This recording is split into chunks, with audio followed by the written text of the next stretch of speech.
be just in black too, and now they finally have it going black.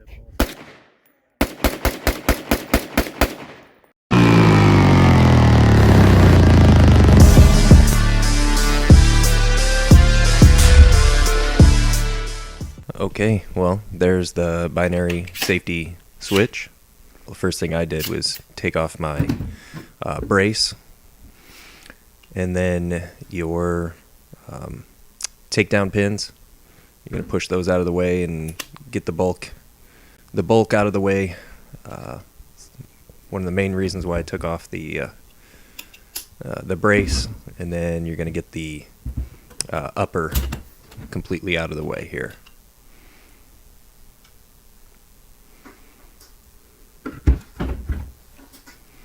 Alright, now you're left with your complete lower. What I went for next, and you can figure out different ways and unique ways to take apart your lower, but I went with the buffer and the buffer spring. Take that guy right out of there. Next, I then was wanting to take down and take out the magazine release button and take out that magazine catch spring as well as the magazine catch. And so that's relatively simple. You just try to over push that button there and then turn the magazine catch counterclockwise until it's out.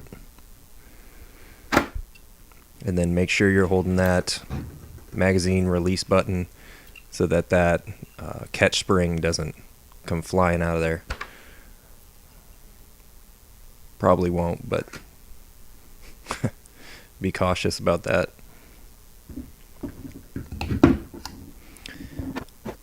And then in order to get to the lock washer and the pistol grip screw, I had a little barrier there in the way, but it may be different for each. Mine was a Torx screw.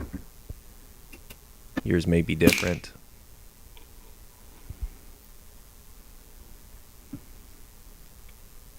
And there's that.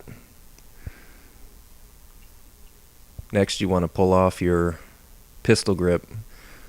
Just one thing to look for is that the safety detent spring and the safety detent there.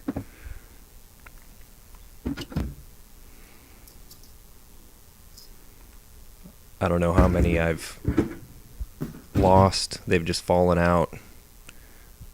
I've later found them. Oh, yep, just like that.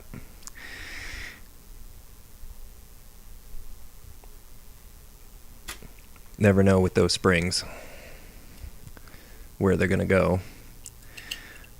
Okay, the next thing I went for was the safety selector lever or selector switch. And I'm just speeding it along. Really all I'm doing is just unscrewing each side. And with the binary trigger, that's what you'll have to do, is unscrew both of those sides, and then that guy right there won't come out if the trigger is pulled in the pulled position. You have to cock it manually, and then it will just fall right out.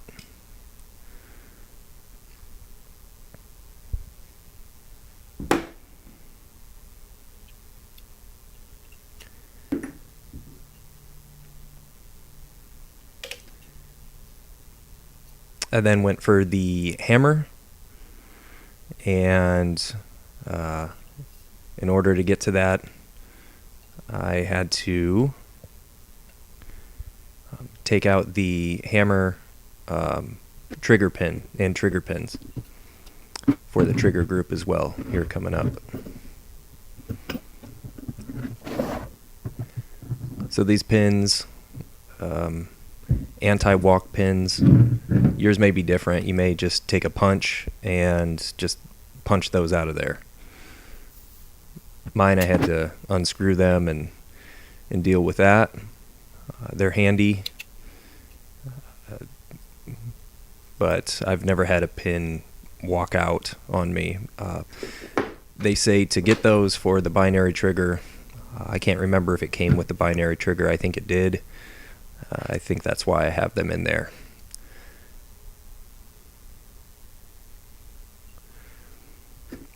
And then I'm going to take out the trigger pin.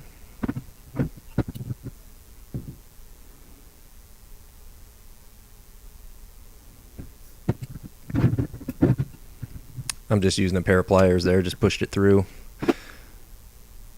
And then a lot of people have issues with these binary triggers falling apart on them. I did as well when I was putting this trigger back in, and that's in a later video, which I'll explain in that video what to do in case that happens, and what all of the parts are for that trigger, and where to put them, and how to deal with that.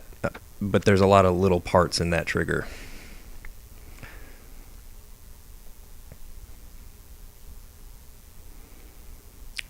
There it is, all emptied out.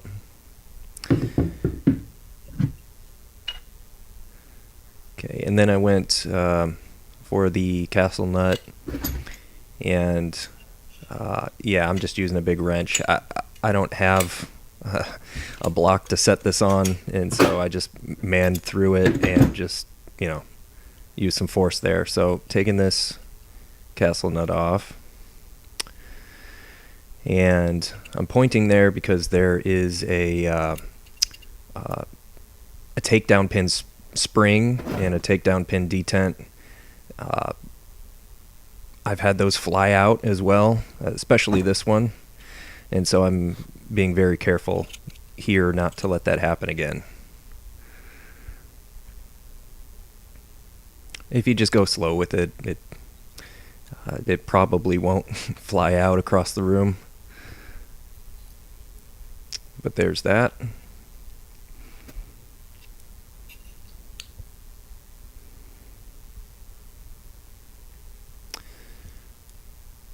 Next thing I went for was the buffer tube, or retaining tube, or whatever you want to call it. It's where the buffer goes.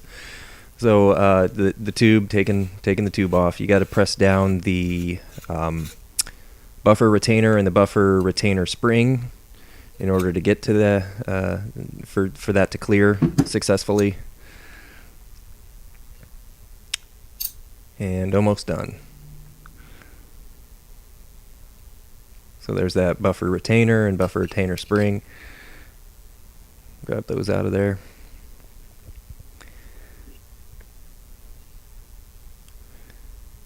And don't forget that pin detent. Those things are notorious for just coming up missing. I almost forgot about that one.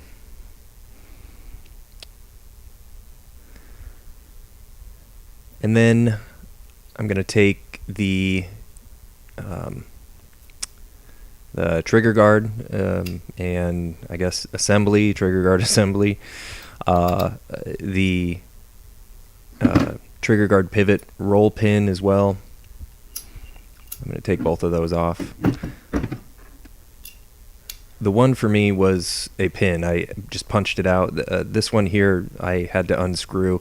It may be different for yours. It may be just a press pin. You just press it in and then it unlatches and you can just take the trigger guard off.